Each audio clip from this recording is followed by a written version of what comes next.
Boldwood presents You Rock My World, written by Camilla Isley and read by Stephanie Cannon and Josh Wichard.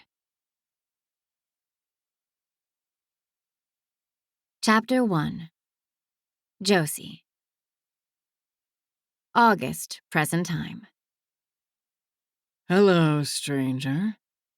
The deep, masculine voice rolls down my spine, spreading the chill of an ice cube and the burn of a branding iron. My back stiffens, yet I hold still. I don't turn right away. I keep facing the desk, surveying the endless shelves in the study. The books belong to tonight's host, someone I've never met. Same goes for the rest of the guests. What possessed me to come to this party? I should have told my date no. But he seemed so stoked to be invited to a private Hollywood bash that I reluctantly agreed to tag along. But no good deed goes unpunished, and now I've got my reckoning waiting behind me. I inhale deeply, exhale, and finally face the owner of that voice. But no amount of controlled breathing can prepare me for the man standing before me, the one who haunts my dreams, turning them into hopeless nightmares. Rian Phoenix, rock star, actor, sex icon of my generation. I fix on a point past his shoulder, not to take him in all at once. Staring at him directly is as dumb as looking at the sun. But my evasive moves are pointless. His charisma assaults me from every direction, pulling my gaze toward him like iron to a magnet. Giving up, I scan the fitted dark t-shirt that clings to his frame tightly enough to prompt indecent thoughts.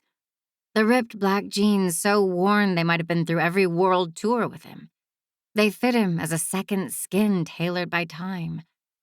I take inventory of the silver necklace that peeks out from under the t-shirt, the leather cuff at his wrist, and the chain that dangles from his belt loop, catching the light to reveal its wear and scratches.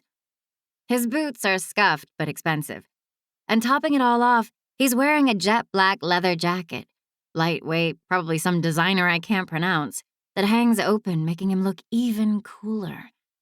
His raven black hair falls past his chiseled cheekbones in untamed waves. But it's his icy blue eyes, now laser-focused on me, that melt my internal organs 1,000,000 times faster in person than they do from behind a movie screen, or from across an arena packed with thousands of people. Because, yes, I'm that pathetic and went to 3 of his concerts. "Hi," I squawk. He tilts his head. Is it my impression, or have you been snubbing me all night? I stare at the door that he's blocking with his imposing frame. Yep, we're alone, and Rian Phoenix is cutting off my only escape route. Turns out hiding in here wasn't the genius survival plan I thought it was. I should have stuck to a blend-in-the-crowd approach, easier to slip away. But now he's found me, and the game is up. For the first time since I spotted him across the living room, I let myself take his features in, embrace the full force of his burning star. I allow my eyes to roam the planes of his face, the sharp curve of his jawline shadowed by stubble I wouldn't mind nuzzling against, his strong, straight nose that adds to the intensity of his expression, while the cute scrunch of his brows keeps him from being truly intimidating. And then there's that lopsided grin pointed right at me, fully weaponized and ready to finish me off. His eyes crinkle, making the whole of him impossible to withstand. I didn't think you'd remember me, I finally say. He arches a skeptical eyebrow at that. I mean, you must meet so many people. You can't remember all of them. I meet a lot of people, yeah. He crosses his arms over his toned chest and leans a shoulder against the doorframe. I don't get stuck in elevators for 10 hours with many of them. A pause, that smirk again. You made a lasting impression, Josie Monroe. All I can say for myself is that I keep my mouth shut and don't squawk again, or make any other embarrassing sounds, or faint, even if I'm most definitely swooning. Were you really not going to say hi? He asks in that millions of records sold voice of his. I give him the slightest headshake. He narrows his eyes, but he's still smiling as he accuses. So you were snubbing me? No? I cringe in embarrassment. More like strategically avoiding you? His blue eyes widen at the admission. Why? It's a simple question, and I should be able to brush it off nonchalantly, but I can't. I don't really know him, but it feels like I do, and like he knows me in return, which makes no sense. It's as illogical as it was that night we spent locked up together. And even if it's been a year, it seems like no time has passed at all. As if the intimacy of being trapped alone has never left us, even these many months later. So, I go with the truth, like always for him. You're still too hot and too married. His jaw tenses, ticks, but it's only a moment before the clench is released and his entire posture relaxes. It must be some serious hotness to cause such a flight response. I smile at that. Said the world-famous rock star / actor who every teenage girl on the planet has a poster of in their bedrooms. The teasing smile is back. Every single one? I thought a few still went for Harry Styles, no? And now I'm full on laughing. And see, this is the problem. Because since I got stuck in an elevator with this man a year ago, I've been madly, irrationally, hopelessly in love with him. And not the mega star Rian Phoenix, who women all over the world fantasize about. No, much worse. Because I'm in love with Dorian. The sarcastic, unapologetic, goofy, and still sexy as hell man behind the fame. The real him. Okay, I concede. We can settle for half the teenagers on the planet. If you're trying to avoid me, why come to a party for the release of my latest movie? He changes the subject, taking me off guard. As if I needed to be any more off-kilter in his presence. I thought you'd still be on tour. I'm on a break between cities. His expression gets inscrutable. Now he must think I've been full-on stalking him, which I pretty much did, but he doesn't need to know that. Missy mentioned something about Arlington the other day at the general staff meeting. The company I work for does his public relations. I'm not on his account. My colleague Missy is. And thank goodness for that, or I would have lost my marbles a long time ago. I wasn't drunk. Dorian says on the defensive, referring to my Arlington comment. I know, I tell him. The press are jerks sometimes. He studies me, his two perceptive eyes seeing more than I care for him to see.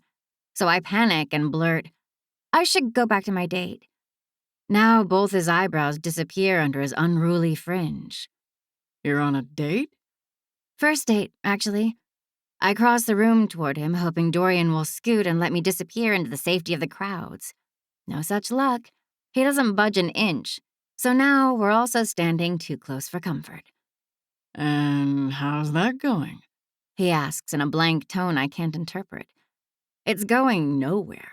Not after this little reminder of how a man's eye on me should make my skin burn without a single touch and cause my heart to stutter violently in my chest.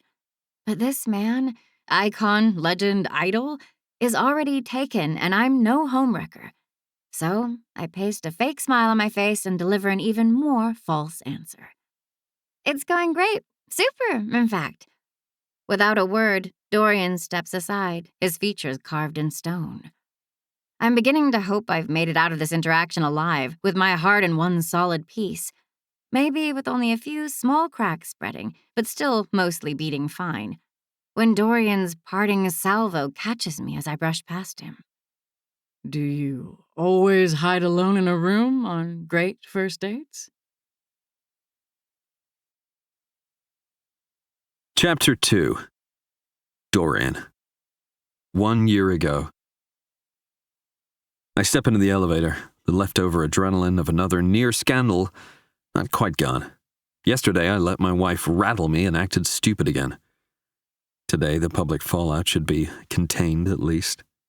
My security detail is waiting downstairs while my team is ironing out the press release that will keep the headlines in check. For how long? At least until the media gets bored and seeks the next fire to fan. I'm their favorite circus monkey. I push the lobby door just as someone yells, "Wait!" And a petite foot in flat sandals wedges itself between the closing doors. My guard goes up, automatic reaction with strangers. But as the intruder, a young woman steps inside, the annoyance fades. She's adorable.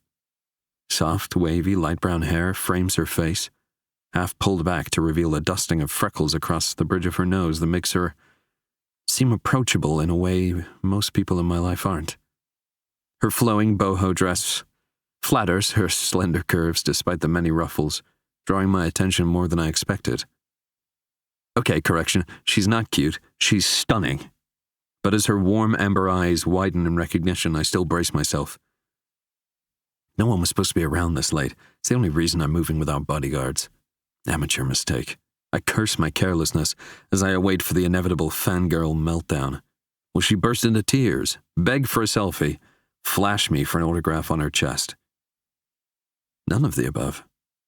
Her reaction is a demure, "Good evening," followed by a fierce blush and a fast retreat to the opposite corner, eyes fixed on the carpet. Most people in this situation would make conversation, or sneak a not-so-subtle photo. I fight not to smirk as I study her.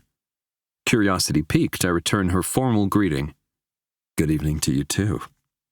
Her blush deepens, impressive, spreading down the elegant column of her neck. I'm oddly captivated by its progress. "Running late for something?" I ask. "Oh, no, She stumbles over her words, glancing at me before those mesmerizing eyes dart away again. "The elevator takes forever and I didn't want to wait for the next one. Long day." "Fair. You get extra points for the dramatic entrance." I lean against the wall, angling my body toward her. The doors are still recovering. She offers a tiny, close-lipped smile before her gaze skitters away again. I can't decide if she's a nervous fan or just shy. Either way, I'm intrigued. The elevator begins its slow descent. I'm about to make another attempt at conversation when the car lurches to an abrupt halt. Then the lights go out. "Shit," I mutter, reaching for my phone. Before I can flick on the flashlight, the emergency lights kick in. My companion is wide-eyed in her corner. "You okay?" "Yeah?" She sounds unsure. "Let's give it a minute. I'm sure we'll start up again."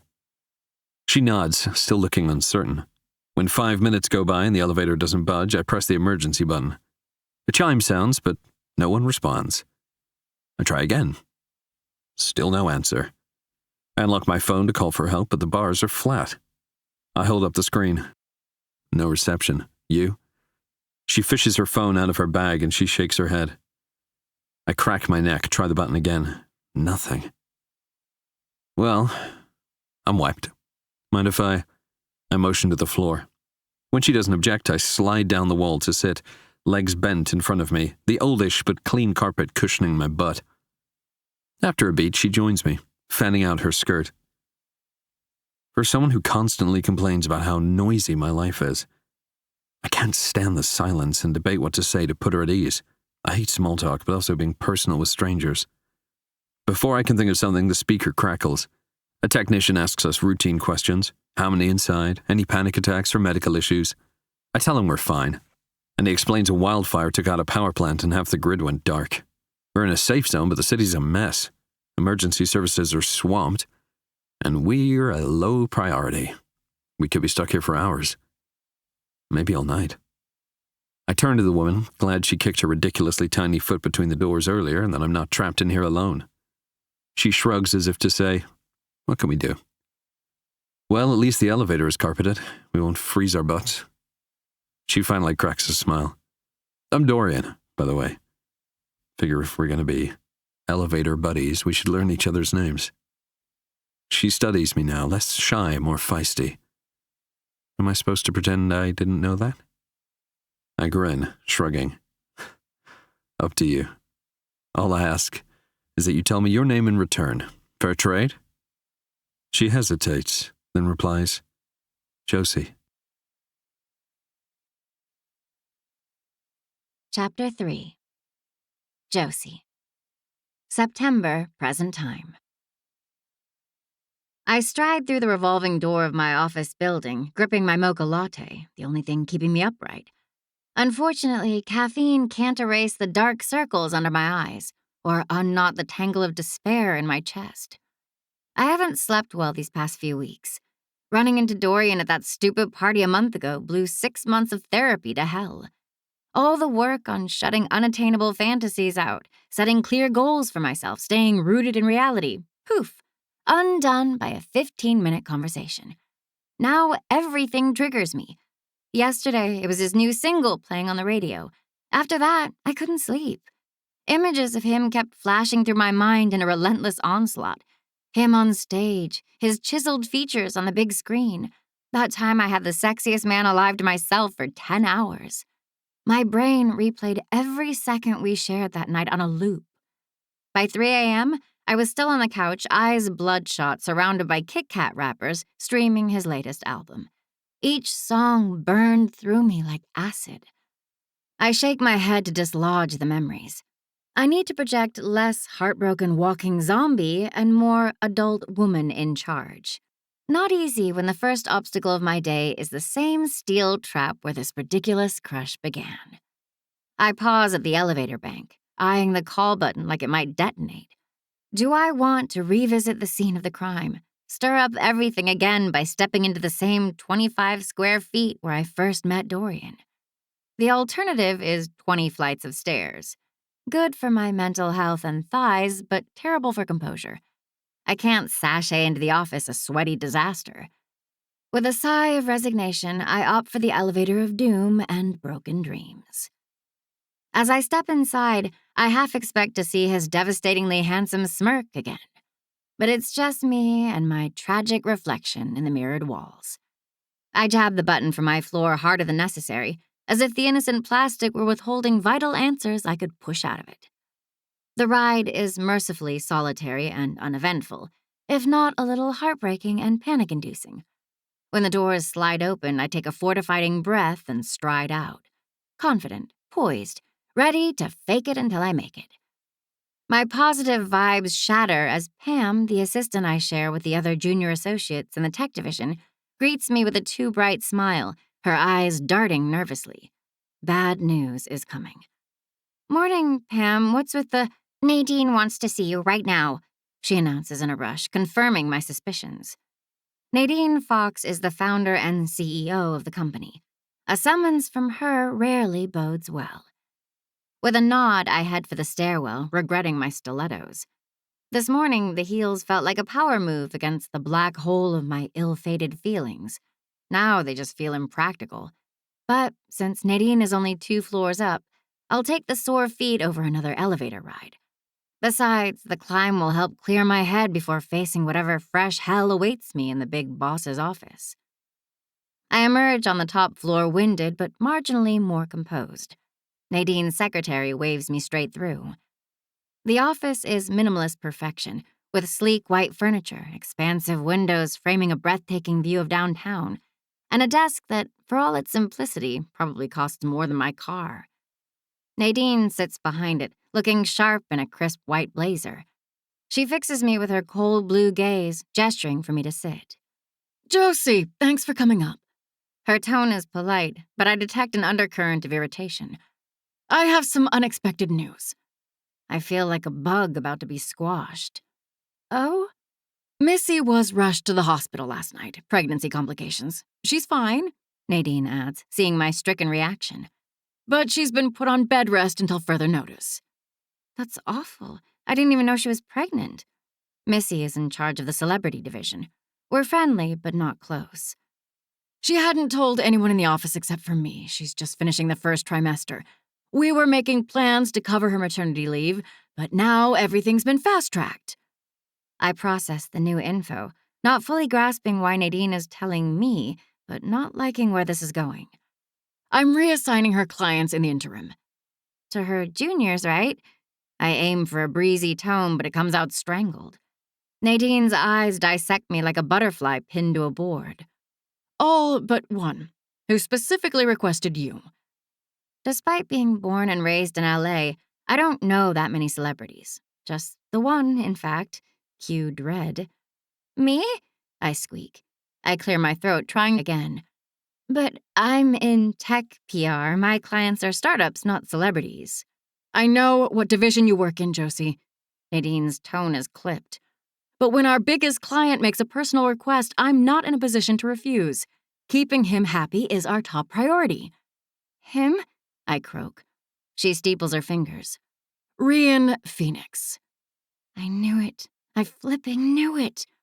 My heart is about to explode like a shaken bottle of soda filled with Mentos. Did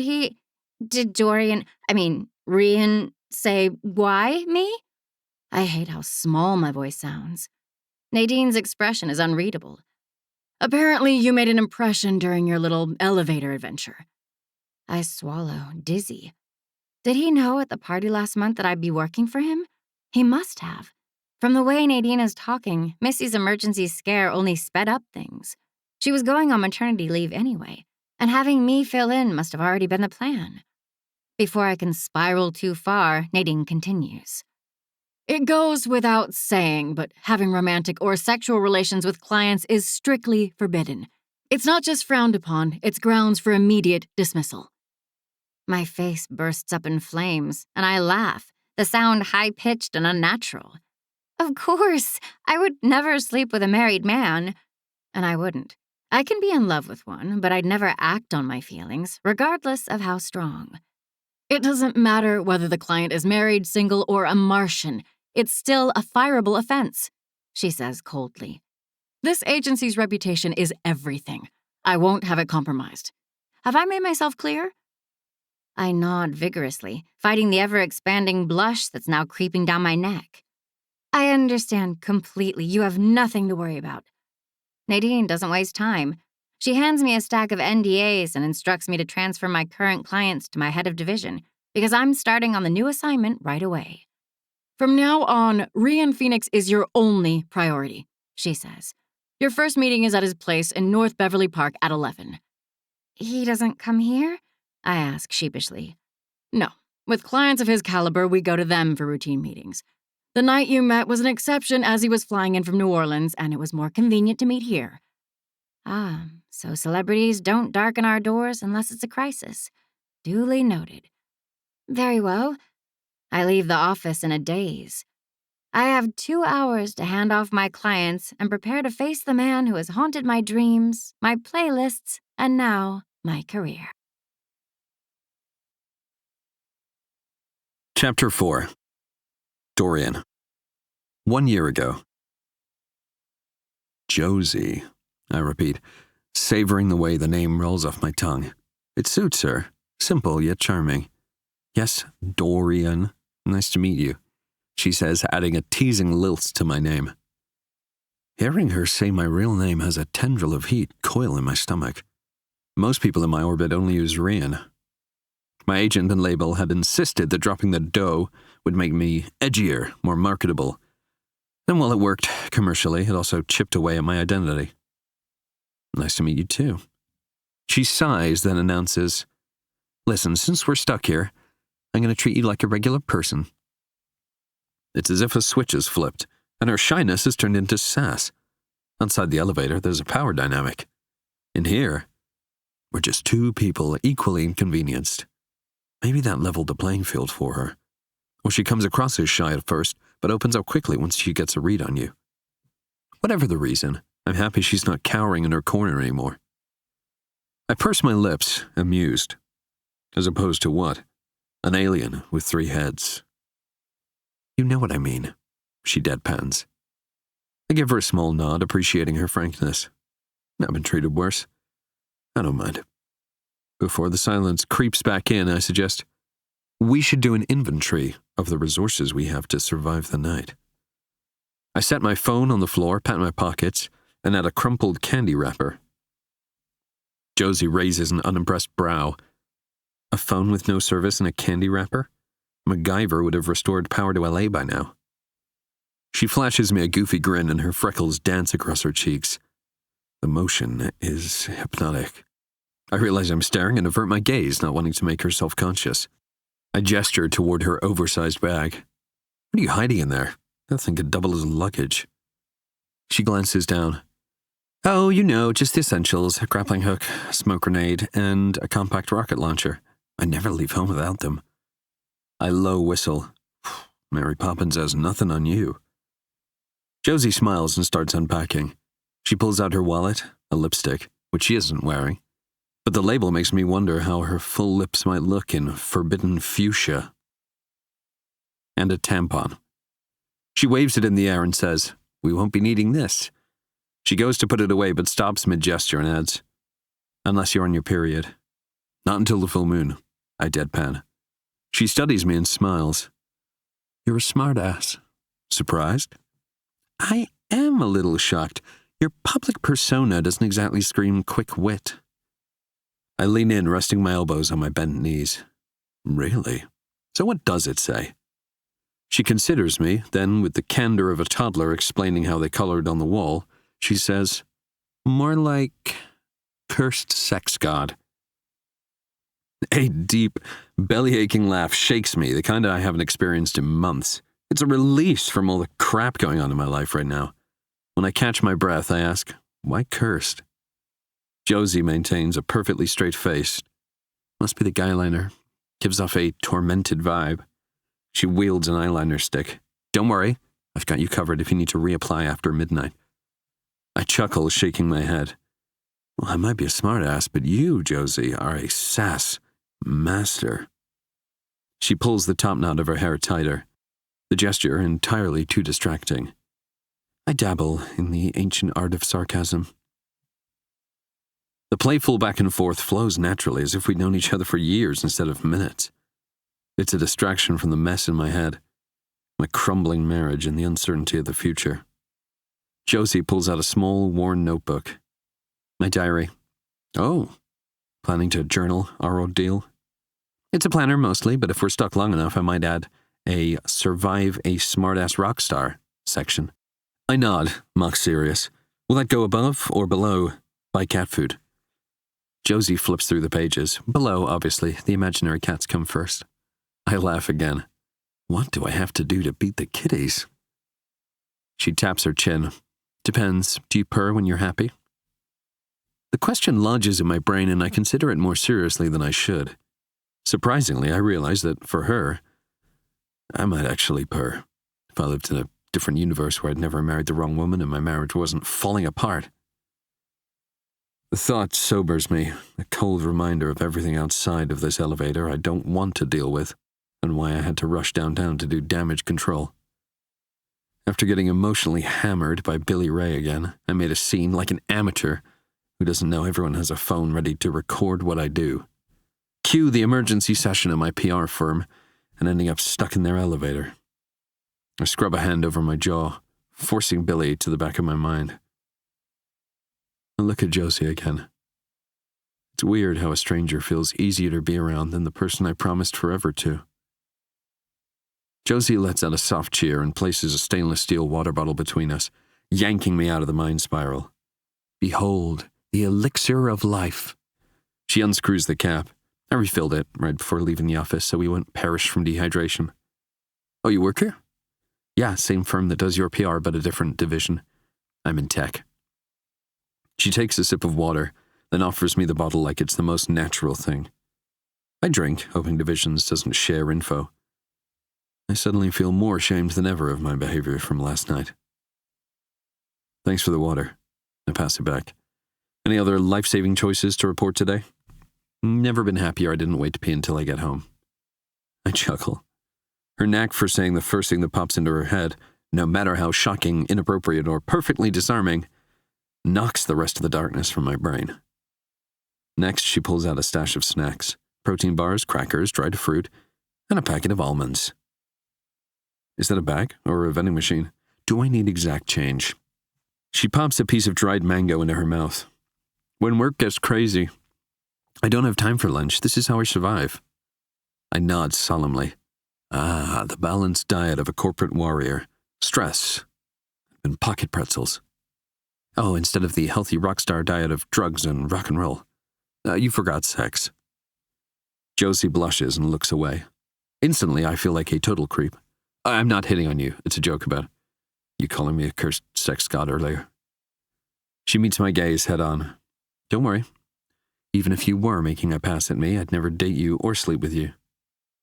Ouch. I mock wince. "Please, don't sugarcoat it. Be as direct as you can." Josie smiles, tossing me a protein bar. "Dinner served." I catch it, unwrapping the snack as a nagging question loops in my head. I should drop the topic, not push, but I need to know.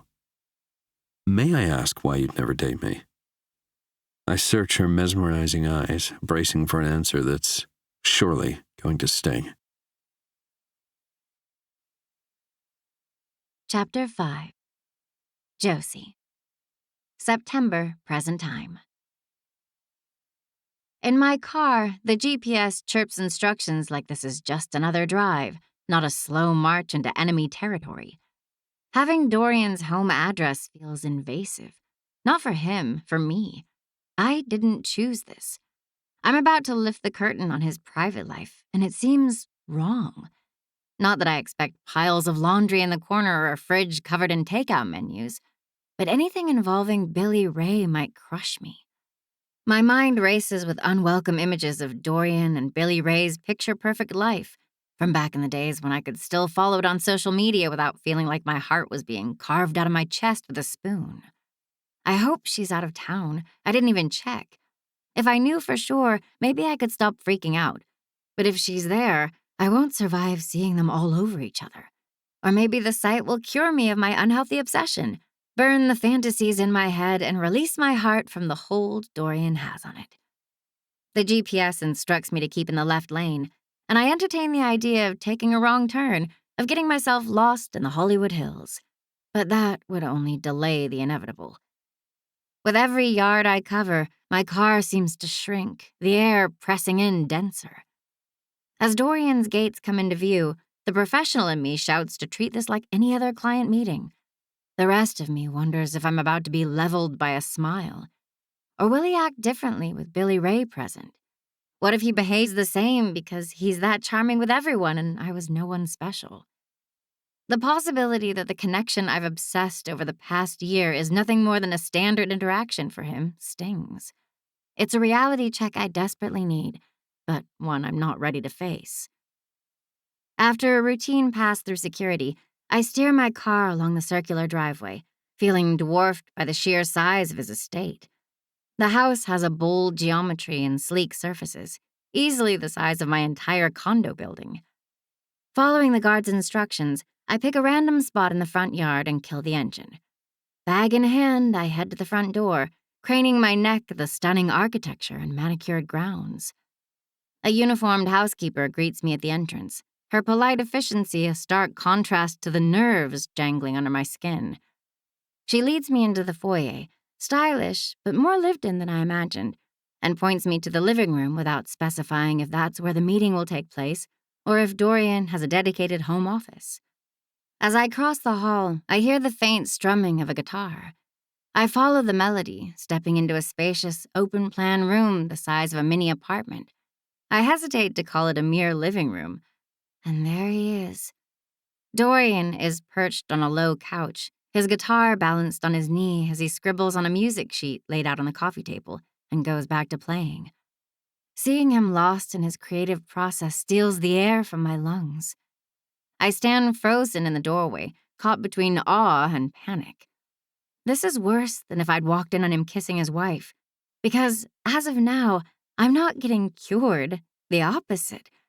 Seeing him like this, absorbed in his music, with the late morning sunlight casting a golden glow over his tousled hair, feels far too intimate. My mind goes blank, grasping for the right way to announce my presence without shattering the magic of the moment. Do I clear my throat, knock, or wait for him to notice me? Or do I melt into the walls and disappear? He's alone. Clearly, I'm the first one here and should wait somewhere else while the rest of his team arrives.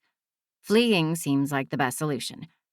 I back away, but my bag bumps the doorframe with a soft thud. Dorian's head snaps up, his icy blue eyes lock with mine, and his face splits into a smile so bright I might actually need sunglasses. "Morning," he says, his fingers still idly plucking at the strings, like my arrival hasn't thrown his rhythm at all. I scramble to summon a professional tone, but stammer a weak, "Morning." Dorian sets his guitar aside with a fluid motion, like the instrument is another limb for him, and rises from the couch. I stare as he approaches me, his smile never wavering. As he closes the distance, The walls seem to advance on me, too. Why is every space getting smaller today? I'm glad you found the place. The GPS can be tricky around here. And why does his voice sound so good? I force a smile, hoping it doesn't appear as brittle as I feel. Oh, my GPS was in a good mood. It nailed all the turns. Damn it. I glance over the room, desperate for distraction, and my eyes land on the music sheets scattered across the coffee table. Dorian follows my gaze and gestures for me to sit. Please, make yourself comfortable. Can I get you anything? Coffee, water? I perch on the edge of a sleek armchair, clutching my bag in my lap like a shield. No, I'm fine, thanks. As he settles back onto the couch opposite me, I notice the faint smudge of ink on his fingers from writing lyrics or chords. It's an insignificant detail, but it rearranges something inside me, a subtle displacement I can't explain. This is real. Dorian Phoenix in the flesh, sitting mere feet away from me, composing the next favorite rock song of the year. And I'm supposed to, what? Work. I'm here to work, even if I shouldn't be. Really, I'm not the best person to manage his public image. I open my mouth, ready to suggest that he might be better off working with someone more experienced, more suited to... Don't, he says, cutting me off before I can even begin. I blink, astonished. Don't what? His eyes spear me. Tell me I should work with someone in the celebrity division. I don't do well with new people. My stomach flip-flops. So much for finding an escape hatch. How did he know what I was thinking? Am I that transparent? I wasn't going to say that, I lie, and the skeptical quirk of his eyebrow tells me he's not buying it. But, I'm not a celebrity PR expert. Good. I don't need one. I just want someone who doesn't bullshit me. Besides, Missy speaks highly of you. She says you're quick on your feet and you're not afraid to tell her like it is. While it's nice to hear a colleague's positive opinion of me, it's counterproductive in my situation. She said that? Dorian nods, leaning back and draping his arm along the frame of the couch. Yep. I trust her judgment and I trust you. So, here we are. Here we are indeed. I order the butterflies in my stomach to quiet down. Okay, well, I appreciate the vote of confidence. I'll do my best to live up to it. I'm sure you will. His gaze lingers on me, and heat rises to my cheeks. The sound of loud voices coming from the foyer startles me.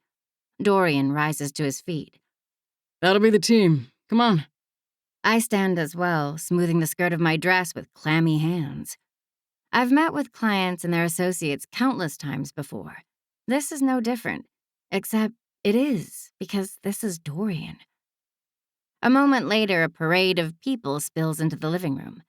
A man in an expensive suit with a flashy watch and dyed dark hair leads the charge.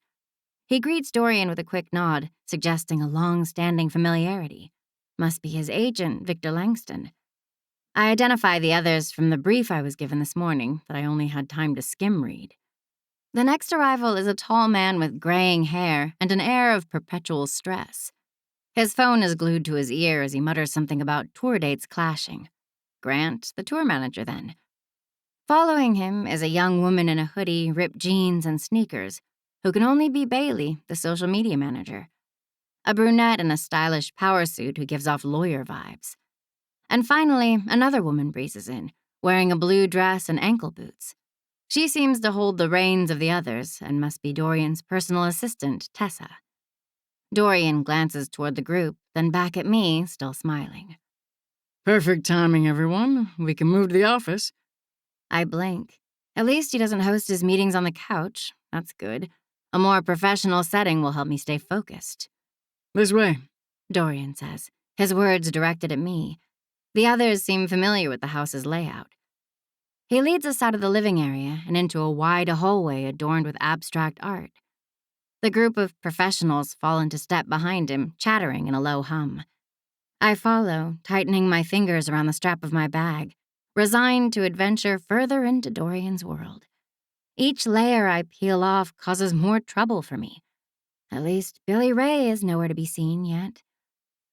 As we enter the office, I wish I could stay cool, but I mostly gape at the framed platinum discs gleaming on the walls and the rows of awards lining the sleek bookshelves. The room is awash in natural light, sun rays pouring through the large French doors that open onto a meticulously landscaped garden with an Olympic-sized pool glittering in the distance. In the center of the room, a massive square white table dominates the space. I wait for the others to sit, not wanting to steal anyone's usual spot, and I'm relieved when the last free seats end up being not too close to Dorian. I sneak a glance at him, lounging back in his chair, completely at ease, wishing I could feel the same. The others pull out tablets and laptops. I grab a simple notepad and start scribbling. Rian Phoenix client meeting at the top of the page with my mechanical pencil. My hand trembles, ruining my already crooked lettering and sparking a surge of irritation. His proximity is short-circuiting my neurons and giving me actual fucking tremors. Tessa, seated next to Dorian at what would be the head of the table, if it weren't a square, clears her throat and calls for attention. We all know the priority today. I'm still scribbling when Tessa continues. How to break the news of Dorian's divorce. The sound of my pencil lead snapping is embarrassingly loud in the sudden silence. I freeze, staring at the jagged point that's pierced through the next sheet of paper. My heart pounds as I glance up, sensing Dorian's stare on me. I meet his eyes, and his mouth curves into a slow, infuriatingly confident grin. Then he winks. Dorian, I'm getting a fucking divorce, Phoenix. Just wink at me. Chapter 6. Dorian. 1 year ago. Well, for starters, you're too married. Josie responds to my question of why she'd never date me, popping an almond in her mouth. That's fair. I reply. I don't tell her that Billy Ray and I haven't slept in the same room or house for a year. I'm not a creep who uses a failing marriage as an excuse to step out of bounds. Whatever's happening with my wife is our mess to clean up. Or burn to the ground. But until it's over, legally, emotionally, officially, the line stays where it is. What about you? You married? The second I ask, I know I want the answer to be no. I check her hands as she keeps popping almonds. No rings, yes. Her admission hitches my sides like a cramp after exercising too hard. My chest feels tight, burning from the inside out, and my lungs clawing for space they can't find. At least until she adds, to my job, sadly. I instantly relax, but I'm still shocked by the intensity of my reaction for a total stranger. So, is anyone waiting for you outside this elevator? Boyfriend? Girlfriend? Or an army of worried relatives? Hopefully my family won't notice I'm missing and they have no significant other. I'm unhappily single. I react with a selfish, whew. Unhappily single. Yeah, sometimes people claim they're single by choice. I'm not. She sips from the bottle. But I've also never found someone I wanted to spend forever with, someone I want to share my fries with after they swore they didn't want any. I laugh at her fast food representation of true romance. Or maybe you have incredibly high standards. I grin. Nah, I've just been unlucky. Never met someone who made me lose my mind. My love life's been one long flat line. Meh relationship after meh relationship. I never felt the spark with anyone. I want to feel the magic just once, you know. Yeah, magic is great, at least until it turns into a memory so faded you start to wonder if it was ever real. Suppose I wasn't married. Would you date me then? No, you're also too hot and too out of reach, she declares, still chewing an almond. Too hot? Is that a thing? Josie shrugs. You're the type women fight over. I've seen those Instagram comments. I'm not volunteering for the Hunger Games. See, you have impossible standards. No, it's just that people like you are intimidating. What? I'm not scary. Hello, not like that, she says, gesturing vaguely. More, your life, your fame, everything about you. Everything? There must be a little something you'd save. No. Let's say you were the best man on earth, looks aside. Josie brushes an invisible crumb off her dress. You tore a lot, right? The question pokes at a sore reality. Not every year. No, but let's assume you weren't married. She crosses her legs under her skirt as if settling in for a debate. How could you date someone with a normal job? Would you put the relationship on hold? Her logic lands like little darts of truth, inching too close to the bone. I don't know. I never thought about it. Maybe she could join me on the weekends. Right. Hop on a flight to Tokyo for a 2-day cuddle break. Super convenient. I study a spot on the carpet. I hope that if she loved me, she'd still want to try. She probably would. She'd quit her job and become a full-time groupie, which would make being dumped afterward that much more tragic. Josie means to be funny, but her words hit me like a chord played too sharp. The idea of being loved that deeply stirs something in me that I thought had dulled long ago. But instead of saying any of this, I ask, do you always say everything that passes through your head?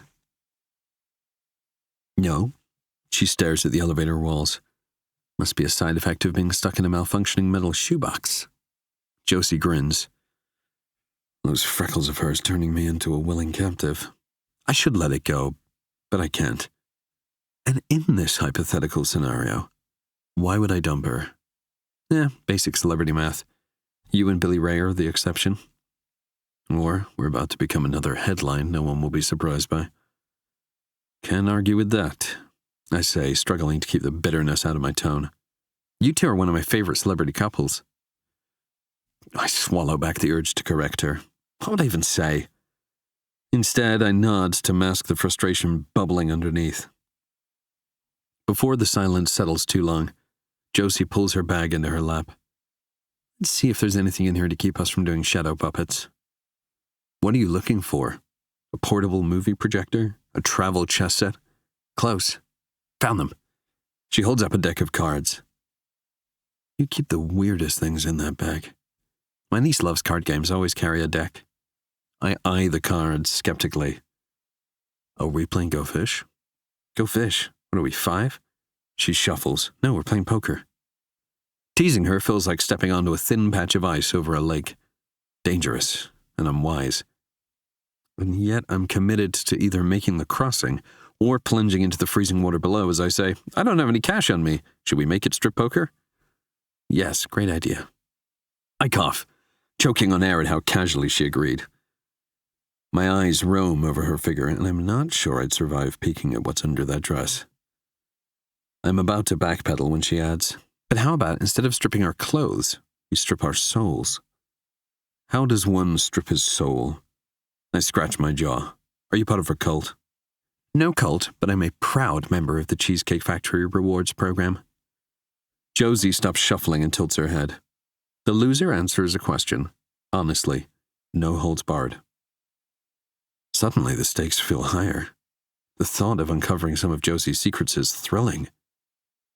But revealing mine? I don't trust easily, and never strangers. She catches the hesitation on my face and drops the cards to grab her diary. She scribbles on a page that she rips and hands to me. I scan the text and grin. She gave me a sassy NDA with a $1 million damages clause. You got $1 million? No, and I don't plan to spend my life repaying a debt. Student loans are enough. I should back out, keep things light and superficial, but I nod. Deal. I tuck the paper into my jacket. Not because I'd ever use it against her, but because it's a piece of this night I have a feeling I'll want to hold on to. Josie deals the cards. I study my hand. High double couple. I swap 1 and stay with my double couple. She swaps 3 and beats me with a try of 4s. Time to pay up, rockstar. How did you become a musician? It's a question I've answered 100 times, but Josie asks it with genuine curiosity instead of formulaic journalism. It makes me want to give her a deeper answer. I toy with the corner of a card. Nah, it wasn't a grand epiphany. When I was a kid, everything was loud. Arguments, slammed doors, life in general. Music was the one noise I could control. Figured if I played loud enough, I wouldn't have to hear the rest. And there was this girl. Josie smirks. there's always a girl. She loved this local band, so I joined one too. Turned out I didn't suck with a guitar and I could sing, and everyone was paying attention, not just her. Bet she still regrets not having her baby in high school. What? She didn't even let me get to third base. What a shame. I'll put that on her tombstone. Here lies... She trails off, waiting for me to supply the name. Sandy Parker. Here lies Sandy Parker, Josie recites, who went to second base with Rian Phoenix, but never let him get to third. Bless her soul. I double over laughing and something inside me shakes loose. We play a few more rounds. The questions grow more personal. Josie tells me her biggest fear is ending up alone, that she once stole lipstick on a dare, lost her virginity in the back of a car, and dreams of being an extra in a movie. In turn, I share some things I don't usually talk about, how I sometimes feel crushed by fame, how terrified I am of letting people down, and how I've never felt like I belong anywhere. Next round, I win. I play it cool, pretending I'm not about to ask the question I've been burning to ask since this game started. What's your favorite song of mine? My music is the one thing I never second-guess, the only unfiltered part of me. But inviting her opinion, it means stripping my soul bare and learning if the rawest parts of me deserve to be heard. Josie flushes red and covers her face with her hands. Oh, not that question. Why not? I've asked worse. She didn't flinch before telling me how she lost her virginity.